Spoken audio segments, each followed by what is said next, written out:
We are in a race. The race is against time. We have to build cities. We need them, but we have to make them in a different way. We need a wave of innovation, not only for our way of life, but also for the planet. The consequences would be enormous if we lose this battle.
The world has right now close to 1 billion cars, and we might double the number of cars on the planet by 2050. So if we double the number of vehicles, we really increase the amount of fuel they consume, and that's going to have a big footprint in terms of our demand for resources to move all those vehicles around. We're pulling up carbon that's been stored underground and burning it in our automobiles and putting all that carbon dioxide into the atmosphere. If we don't reduce that, we could have changes in the climate that we could never recover from. There's a number of forecasts for what type of transportation economy we could move into. One vision is that we will use more and more liquid fuels. Another one is we'll use more and more electricity. And right now, more of the industrial activity is focused around liquid biofuels. The thing about a fuel is it's really unparalleled on a weight basis how much energy is in a gallon of fuel. And even if batteries develop as some of the advocates hope they develop, we're not going to see batteries running large trucks, and we're certainly not going to see an electrified air fleet. We're going to need transportation fuels for those that will directly replace the petroleum-based fuels that we're using today. This has kicked off people looking at a whole range of other alternatives to petroleum in your tank.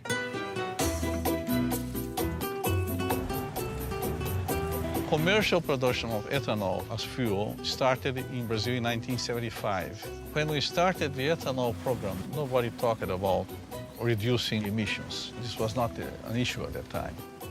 First, and most important, we didn't have money to buy oil anymore after the first oil shock. We were importers of oil. And today, more than 50% of all cars use ethanol instead of gasoline. Brazil made a very conscious choice to try to find a way to reduce their fossil fuel dependence. And they didn't have to look very far because Brazil's climate is ideal for growing sugarcane. When you have sugarcane plantation, you have only two things to make, sugar and ethanol. My family has been in sugarcane business since 1955. And about 30 years ago, I thought there is opportunity to make more ethanol. And now we are producing 120,000 cubic meters of ethanol. Brazil today has very close to 400 sugar mills. The overall sales is $30 billion US dollars, and this number is increasing.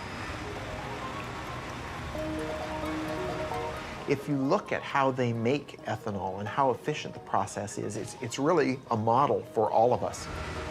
They grind the plant up, extract the sugar from the cane. The sugar goes into these large fermentation tanks, which combines sugars together with yeast that naturally produces ethanol.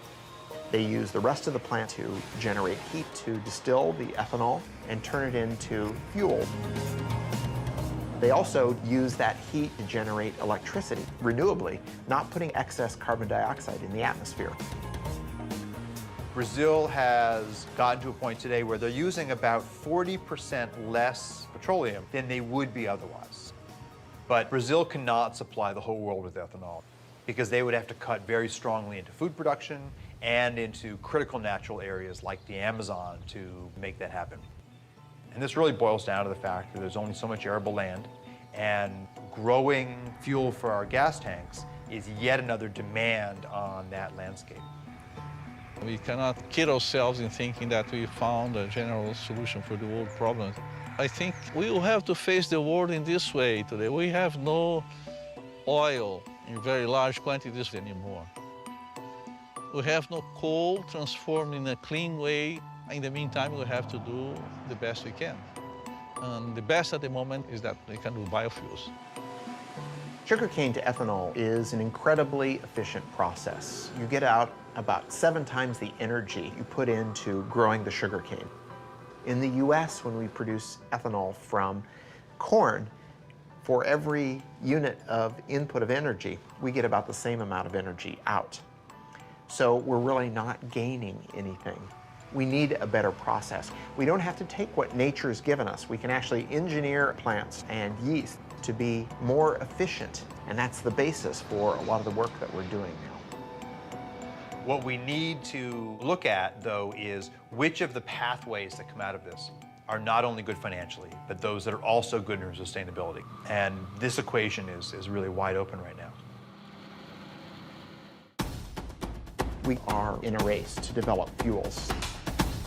The race isn't with other countries, the race is against time.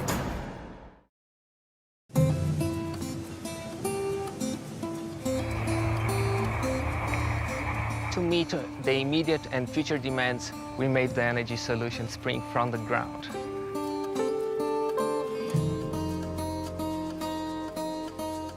Brazil is the most efficient ethanol-producing country in the world. Sugarcane alcohol from Brazil can reduce the total carbon footprint by up to 70% compared with the gasoline.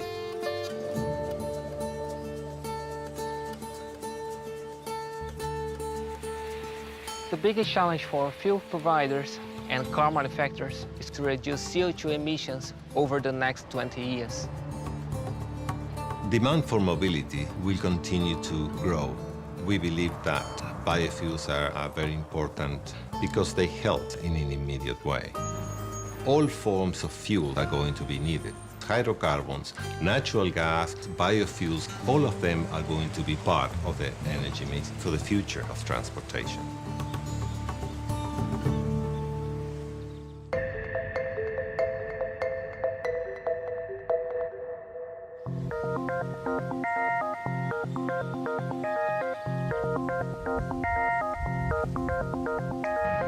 Brazil has been very successful at taking a resource they had and finding the process to make that into ethanol. And people call those first-generation biofuels. We have lots of lab work around the world that are looking at the second generation. That's generally turning cellulosic material from, for example, weeds into biofuels. And the United States is very much at the forefront of the innovation part of the equation.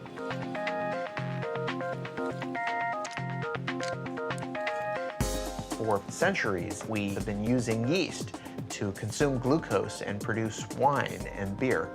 We're trying to do something very similar, only we're engineering the yeast to consume that glucose and turn it into a fuel or a drug or chemical.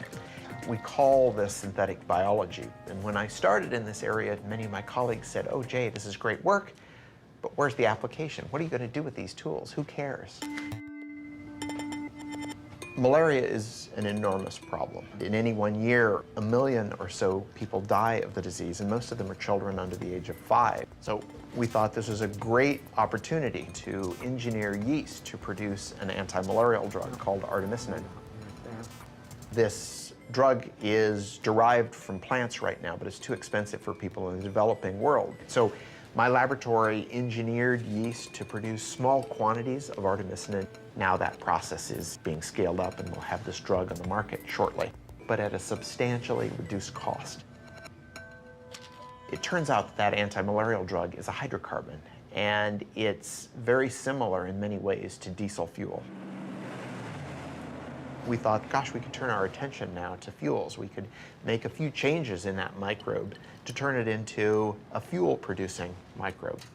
If we imagine that glucose is going to be our new petroleum, we need a source for that glucose. And so the crops that we're looking at are crops like switchgrass. This is a native grass. It grows without a lot of water and on marginal lands, but we could turn into energy farms. The challenge, though, is that unlike sugarcane, it's very difficult to get the sugar out of that biomass. So we use what we call a pretreatment process to extract the glucose from the plant, and then we feed that glucose to a yeast that we've engineered to produce hydrocarbons. And that yeast takes in the sugar, and it changes its composition and gives us this high-energy molecule. They float to the top, you skim them off, you put them in your tank.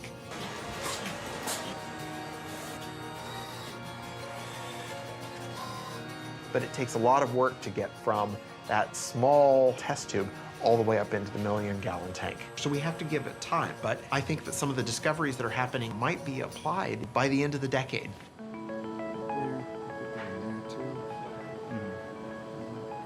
In terms of a sustainable equation for the planet, the role of biofuels is quite tricky.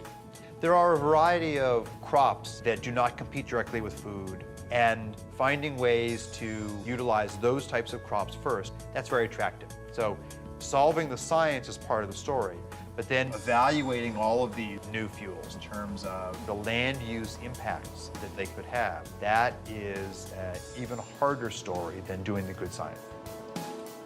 Imagine that you could have one process that could take in sunlight and carbon dioxide and turn it into fuel. And imagine if that didn't involve growing anything at all. The synthetic biologists are trying to take plants and make them do things that they wouldn't normally do. On the other hand, materials chemists like myself want to do artificial photosynthesis to improve on the process that nature does in real photosynthesis.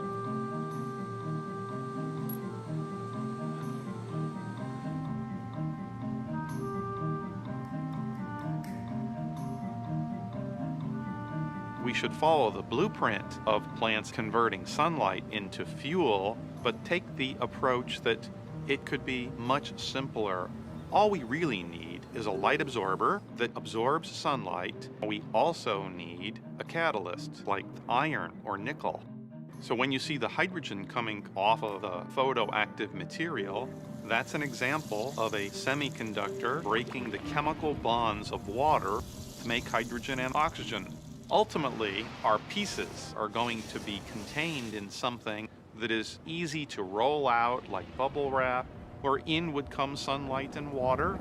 You would vent the oxygen to the air, but the bottom would wick out your liquid or gaseous fuel that then you could collect and use for our cars and planes and storage.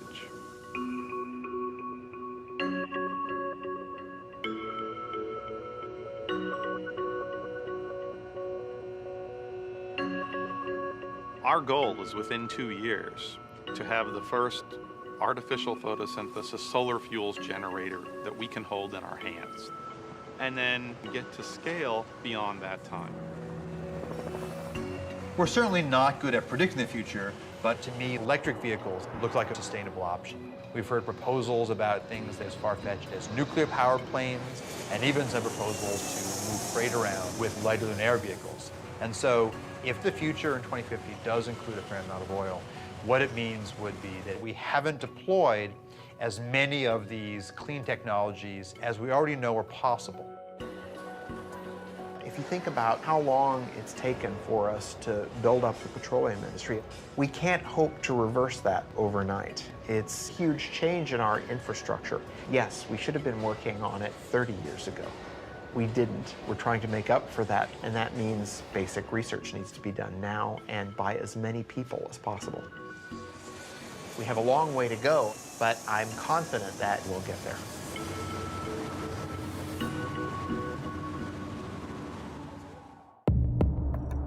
In the future, 3D maps are going to help people get places more efficiently.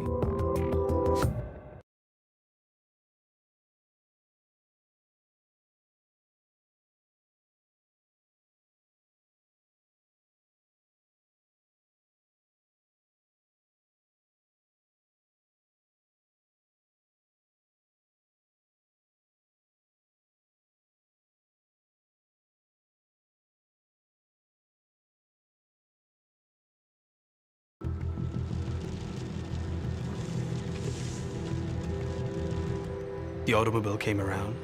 In many ways, it was the future. We thought of it as one of the more positive changes that had happened to society. Suddenly, our ability to get a job changed. We could live farther away with bigger plots of land, with better quality of living. It all looked quite good. But there are limitations to swearing by the car.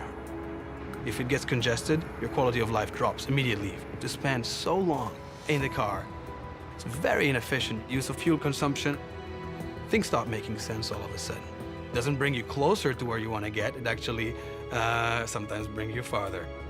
The average American spends nearly 300 hours a year in their car, 38 of them stuck in traffic. Annually, congestion consumes over $1 billion in gasoline in the United States alone. The inefficiency caused by traffic, both financial and personal, is enormous. Dirk Sheehan and Carmen White's story is not that unusual today. Dirk works an hour and a half away in Warrenville, Illinois. Generally, he wouldn't leave work until 6 or 6:30, and I would say a usual time for him to get home is around 8. Not bad?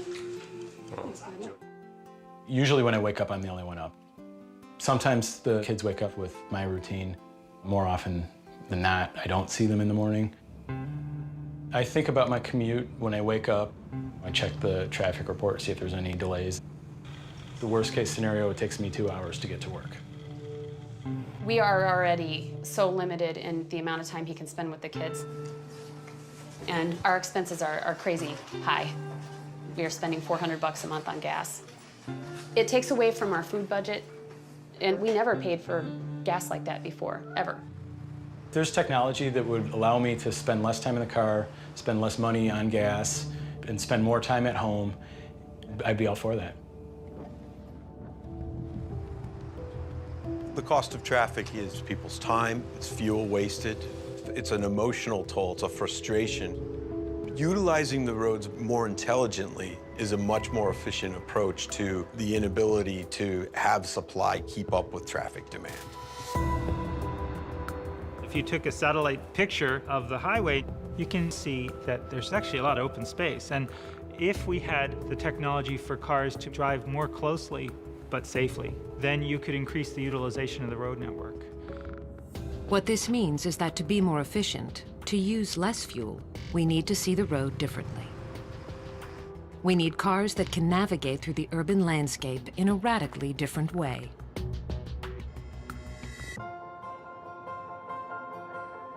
Maps in the future are going to be able to help people get places either more safely or more efficiently. Today just helps you get from point A to point B. But what if I want to get someplace and use the least amount of fuel possible? Or if I've got a hybrid vehicle, I want to make sure I've got plenty of charge, not only get there, but to get back home. So information that is going to help people achieve the more efficient or the safer route is more detailed information about the road than a lot of people realize is possible to collect today. Here in Chicago, Nokia's Location and Commerce Unit is developing the next generation of mapping. LiDAR, sonar, 360-degree video, all are components of what Nokia calls digital mapping. We use 64 lasers that rotate and they collect data in a 3D way about the world. It creates what we call a point cloud of information. That point cloud allows us to measure distances then between the points that we collect. That system combined with the cameras with higher precision location detection through inertial measurement units, that whole data system allows us to collect 1.3 million points of data per second. Probably within 2 to 3 years, you're going to see 3D maps that are going to integrate the traffic information into your routing to help you understand. If I've got 5 different routes to take, which one is the most efficient today, given the way the stoplights are running, given the way traffic is running? All of those factors are going to be taken into consideration to make sure I've got the best route. But better mapping that can integrate topography, infrastructure, and density is only part of the answer. Another key to improving transport efficiency is building cars that drive themselves. Autonomous vehicle technology has a tremendous potential to improve efficiency of our road infrastructure. By removing humans from the equation, we eliminate all the things we do wrong behind the wheel. Speeding, changing lanes too often, merging haphazardly. And by marrying autonomous vehicles with sophisticated 3D maps, we can make driving safer and more energy efficient. That next generation vehicle is being built right now by the Swedish trucking company, Scania. The solution, as you see it, is that the vehicles can utilize intelligent maps, three-dimensional maps with traffic information. The vehicles will be intelligent and communicate with each other. They will talk to each other, they will talk to the infrastructure. And we will see completely autonomous driven vehicles.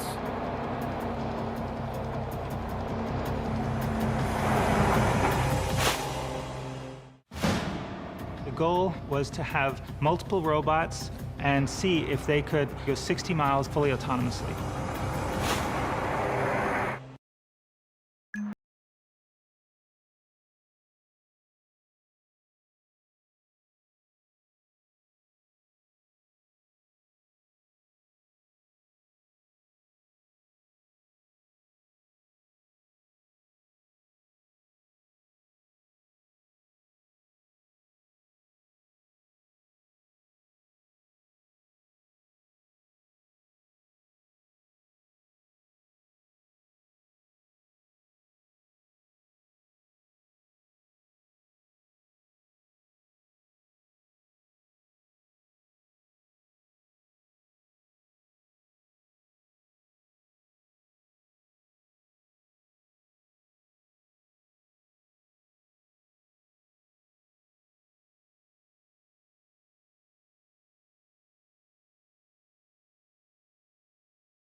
Put food on the table, then you know you are really making a difference.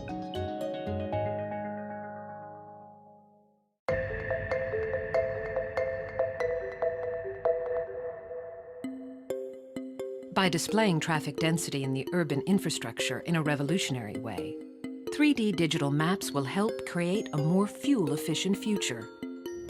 But these technologies are limited by the drivers who sit behind the wheel. Some believe that for cars and trucks to be truly energy efficient, they will need to drive themselves. The technology is coming into play through sensors and capabilities for cars to drive autonomously. In 2007, the United States Department of Defense held a competition to see if a completely autonomous self-driving vehicle was possible.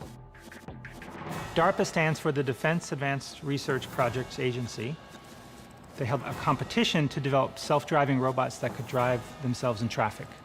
The goal was to have multiple robots, turn them loose on a course, and see if they could go 60 miles in 6 hours fully autonomously. Driving may be one of the most complex things we do every day. Drivers make dozens of decisions at any given moment. One study found that drivers were exposed to over 1,300 items of information per minute. We make so many decisions when we're driving without even thinking about it. So in creating our vehicle, a great component of the enterprise was developing software to handle lots of sensors, feeding lots of data, and generating a bunch of potential paths that the vehicle might follow. And even though the robot doesn't have the ability to predict the future, by using this fast random path generation, the robot could anticipate a potential accident and choose a path to avoid it, because it's always thinking about what things could the car do next. No one expects millions of cars driving themselves anytime soon. But there is a place where self-navigating technologies are being optimized to create the vehicle of the future. We are on the Scania test track outside Stockholm, where we have basically, it looks like a highway, but it's a separate test track where we conduct our own experiments. Scania, the Swedish trucking company, has recently begun testing its next generation of long-haul truck. Utilizing radar, sonar, and intelligent mapping, they've been able to drastically reduce fuel consumption. We have this example with platooning, where we make use of the reduction in air resistance or air drag that you get from driving close to each other with heavy-duty vehicles. And in order to control this, you need to know where the other vehicles are, where their position, their velocity, their actions in the near future.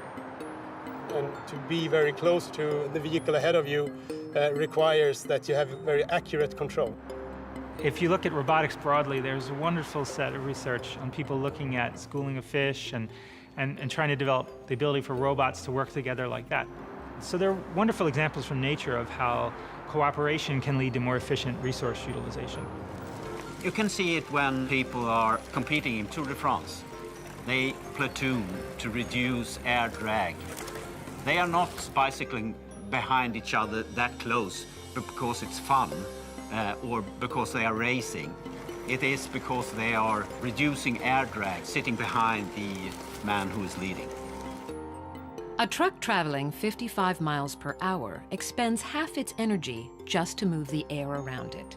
At 65 miles per hour, that number jumps to almost 2/3. Even if platooning can reduce the energy used by 10%, the savings would be substantial.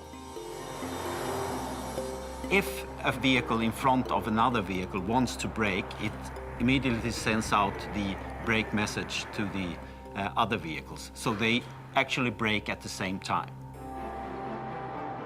The way we do this is we have an automated system. So now, for instance, if I take my feet off the acceleration pedal and turn the system on, the velocity is automatically governed by getting information from the vehicle ahead through its wireless system. We want these vehicles to maintain a short relative distance. So through this system, we can reduce the fuel consumption by utilizing the air drag reduction by 10%.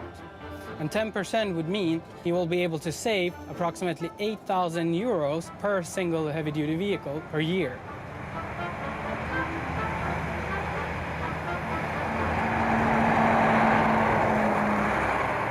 It may be some time before autonomous vehicles make up the majority of cars on America's highways. Nevertheless, some of these technologies are already making their way into our lives. Now, this polar baby wants to sleep. Do you get to pick up books every day, or is it just something that... I get to pick out books sometimes. Okay.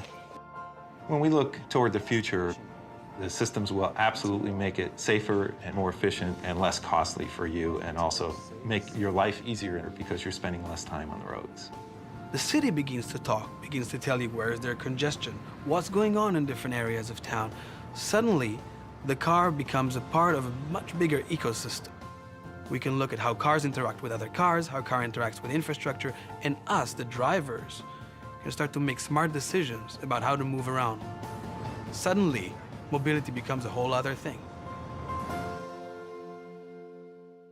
No matter how much money they have, no matter how much oil they have, everybody has to go in a different direction.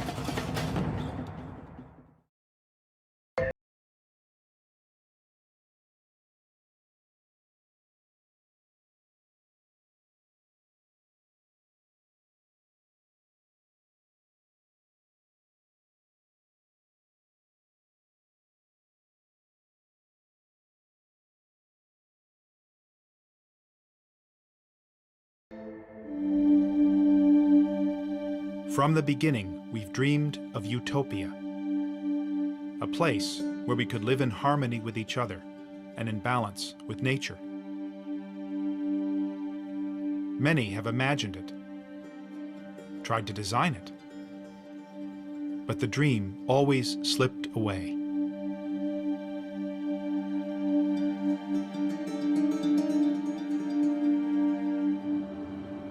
Then I heard they were building a new city called Masdar, near Abu Dhabi, in the Arabian desert.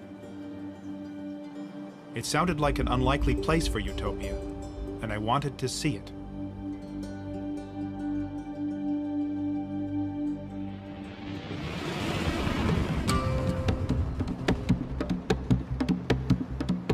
The last half century has been a pretty bad time for the making of cities, mostly. The natural tendency has been to accommodate to the automobile more than anything else. Try walking around Abu Dhabi. It's impossible. You have to take a car everywhere. Dubai, the same thing. They are among the least pedestrian-friendly places in the world. They are not green by any other measure either. And these are not easy things to fix. Masdar is still under construction, and it doesn't look like much from the highway. But they claim it's going to redefine the way cities are designed, built, and powered.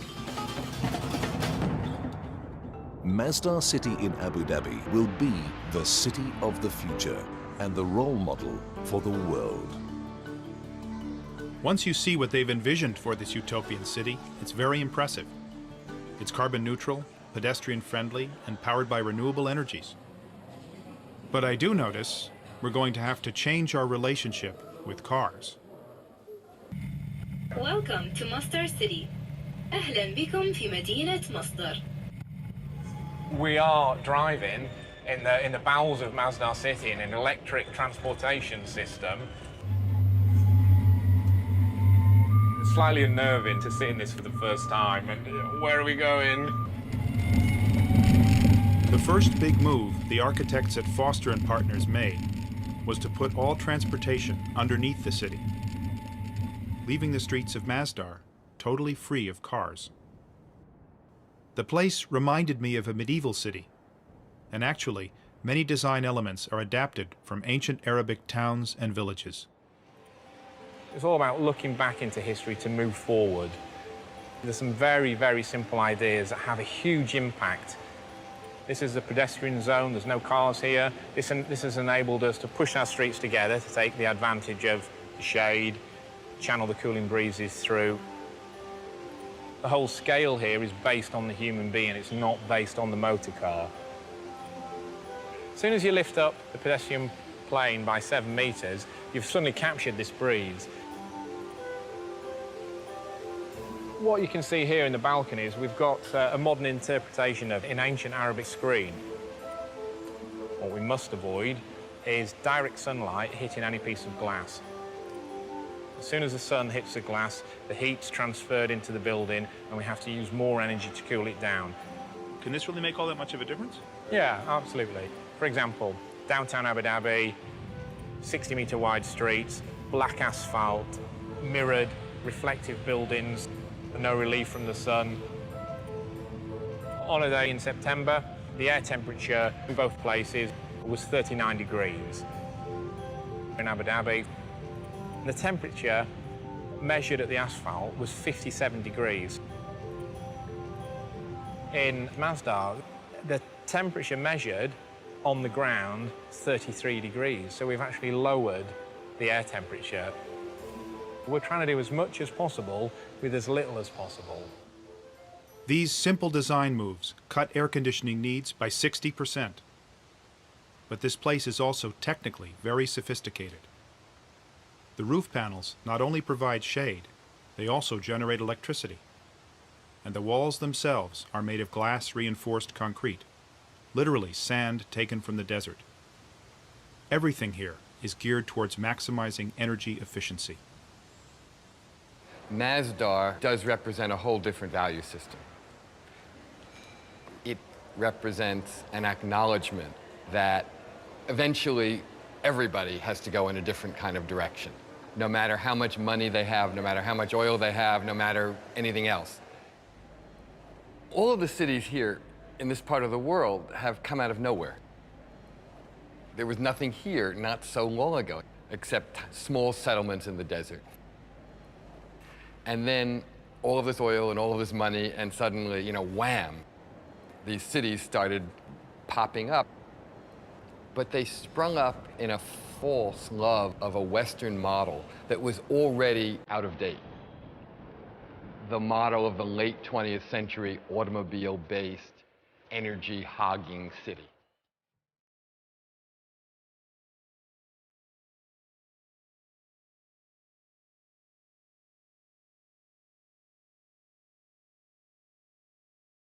For most of the world, energy is very expensive. But the United Arab Emirates is sitting on 10% of the world's oil. And energy is cheap. So cheap, you can run a ski slope in a shopping mall and build the world's tallest skyscraper. But even here, cheap energy won't last forever, and the people behind Masdar are determined to find alternatives.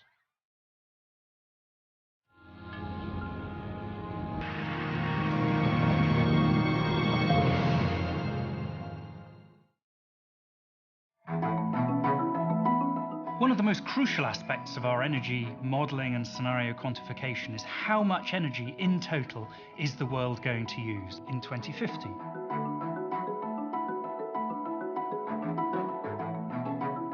The scenarios team is a bunch of people with rich imagination, I would say. We have political scientists, economists, geopolitical experts.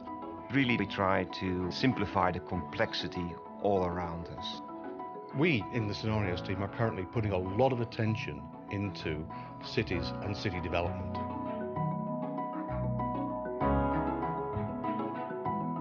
A lot of mega cities are going to be built in the coming decades. We're talking about the equivalent of a new city of 1 million people every week. That is an incredible demand. Most of the world's resources are consumed by the cities.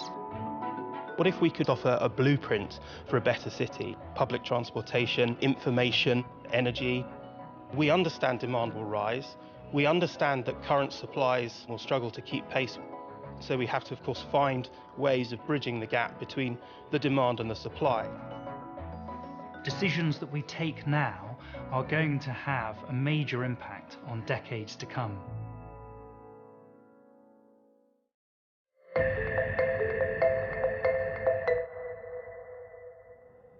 There's enough oil under these sands to last 150 years. But fundamental to the Masdar ideal is getting energy from renewable sources, from geothermal and wind, and most of all, from a source they have in abundance in the desert, the sun.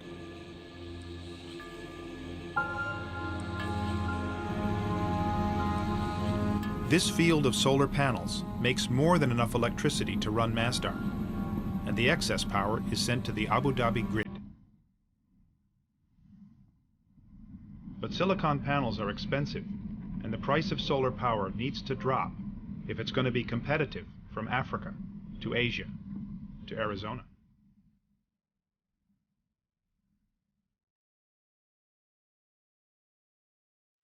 In the future, Masdar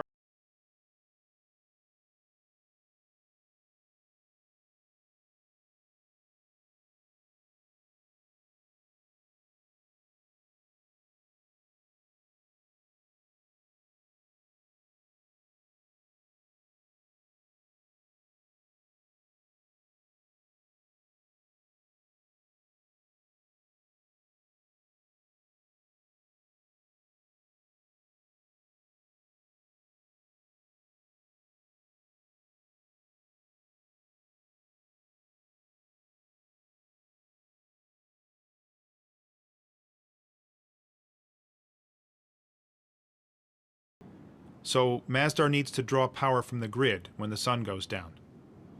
And that power comes from natural gas. The reality is, it's just not yet possible to power Masdar entirely without fossil fuels.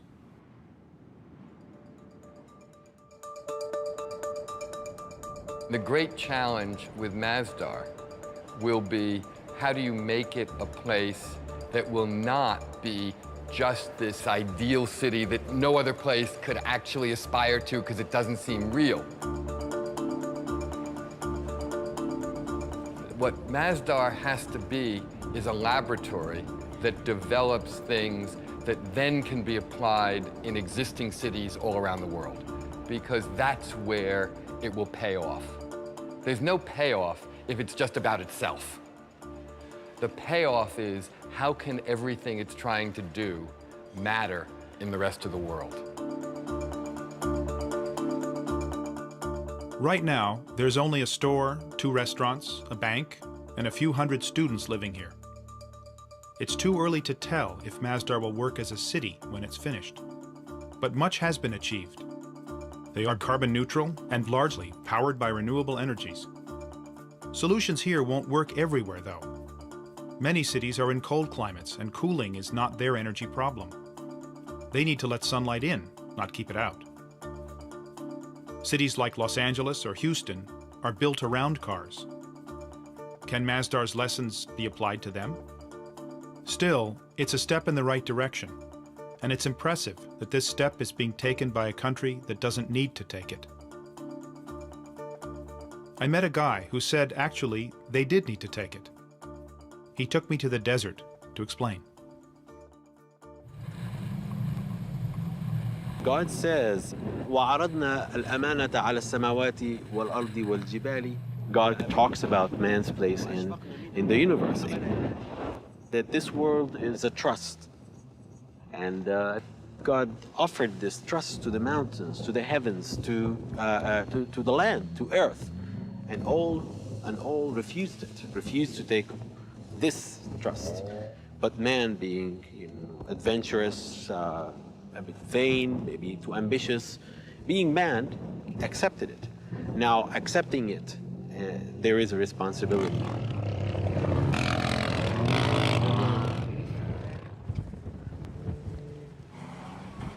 Taking responsibility isn't always easy.